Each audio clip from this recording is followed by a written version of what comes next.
What's up 100% Chelsea? Guess who's back in town? Yes, I'm so sorry that I've been away. It has been a while, but the Top 5 show is back and it's back with a bang. We're champions, guys. The season has come to an end, but it's bittersweet because with this new win and this new era in our history comes the end of another era in our history. It's time to say goodbye to my Chelsea top player of all time, and that's John Terry. The captain, the leader, the legend. He's gone. That's it. And so I thought I'd take this opportunity to look back, not at his highlight moments in his career, but at the top 5 moments that I think define John Terry as a player. The 5 moments that really say, this is why Chelsea fans love him. Yet, I'm not going to go over all the trophies he's listed. I'm going to go over moments that characterised him. So here's my top 5 John Terry moments. In at number 5 is that display against Napoli in 2011-2012. Now, Chelsea lost the first leg 3-1 when Terry wasn't playing. What people may not remember is that actually 3 weeks prior to the second leg, Terry had undergone knee surgery. And the crazy fucker putting his body on the line, despite doctors' advice. No one's ready after 3 weeks of having knee surgery to be ready for a game of that magnitude, let alone any game at all. Except John Terry. He puts his body on the line, he is superb in the heart of defence, and scores the second goal, taking the game into extra time. I mean, this is why we love him. He's hard as fucking nails, and throughout his career, he has always put his body on the line for the Chelsea. And that display against Napoli, I think, sums him up perfectly. Scores a goal, brilliant in defence, playing through the pain. That display against Napoli in 2011-2012, my number 5 pick. And at number 4 is a funny one because it's the Champions League celebration in Munich. Little bit cringy? Yeah. Funny? For sure. Just absolutely fucking brilliant. You're goddamn right. So for those Chelsea fans who remember, I'm sure Terry missed out on the game against Munich in 2012. Yeah, he should have played. Most would argue that it wasn't a red card that he suffered against Barcelona. It was horrible that our captain couldn't play in the final. But after the win, he gets into his kit and he celebrates and he's the one lifting the trophy.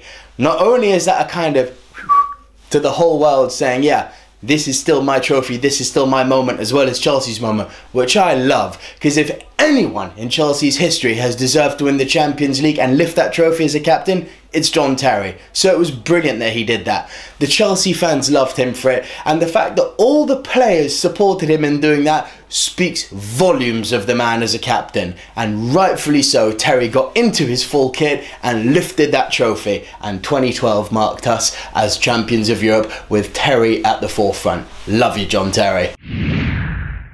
My third favourite fact about John Terry, in at number 3, not only did he score in his last ever game for Chelsea, which was oh so sweet, he's the highest scoring defender in Premier League history. Forget Sol Campbell, forget Tony Adams, and I'm not having a dig at Arsenal, those are just the 2 that came to mind. John Terry has outclassed all other central defenders when it comes to scoring, proving that unlike previous greats like Ron Chopper Harris, he's not just a defensive machine, he's fantastic in the air. All the players who have played with him have openly said that he's one of the most technically, if not the most technically gifted defender they've ever seen, can play with both feet, technique superb, and he's got amazing fucking finishing. Highest scoring defender in Premier League history. I mean, he's scored more goals than some strikers if you'd add their totals up, and that's insane for a defender to do that. 67 goals, I believe it's 68 with the final goal that he scored in his last game. Some strikers don't reach those numbers. Reflect on that. John Terry, highest scoring defender in Premier League history, number 3 fact. My number 2 choice for the top 5 John Terry moment is winning the PFA Player of the Year award in 2005. Yeah, as if the title triumph wasn't enough, John Terry becomes the PFA Player of the Year. This is as a result of forming such a strong partnership with Ricardo Carvalho that they only conceded 15 goals in that entire season. It was such a remarkable feat that he won this award, and it breaks convention. Normally the Player of the Years are people who are assist masters, you know, passing maestros, or people who score the most goals. More often than not, it goes to an attacking player. Now I know a lot of you are going to be screaming, hang on, N'Golo Kante won this year. Yes, exception, not example. And the other exception is the man John Terry winning it. How often do you see a defender, if ever, winning the PFA Player of the Year? It shows that he flourished as a skipper, and that record, as I said, 15 goals conceded in the season, still stands to this day. And that's why that's my number 2 pick. PFA Player of the Award 2005. And my number 1 moment, the moment that will resonate with me forever, which still, as you can see to this day, brings such happiness to me. That goal against Barcelona. Chelsea had lost the first leg 2-1, even though we'd gone ahead. Fucking Maxi Lopez and Samuel Eto'o scored to make it 2-1 at the Nou Camp. The return leg at Stamford Bridge, we knew we needed to score at least 3.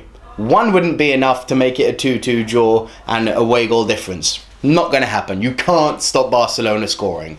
This was a Barcelona team that had Ronaldinho in its ranks. Just bear that in mind. We scored 3 goals in the first 19 minutes, I believe it was. Unreal. On aggregate, we're going through. Ronaldinho scores a penalty which Petr Cech nearly saves. Nearly. We're still in the lead. We're good. And then, fucking Ronaldinho scores, for me, one of the most memorable and underrated Champions League goals of all time. Making it 3-2 on the night. Barcelona are going through, despite Chelsea's amazing opening 20-minute effort. Cometh the hour, cometh the man. Yeah, people say that Ricardo Carvalho held back Victor Valdez a bit. I don't care. John Terry leaps up. Poof! The header goes in the far corner. 4-2 on the night. Bye-bye, Barcelona.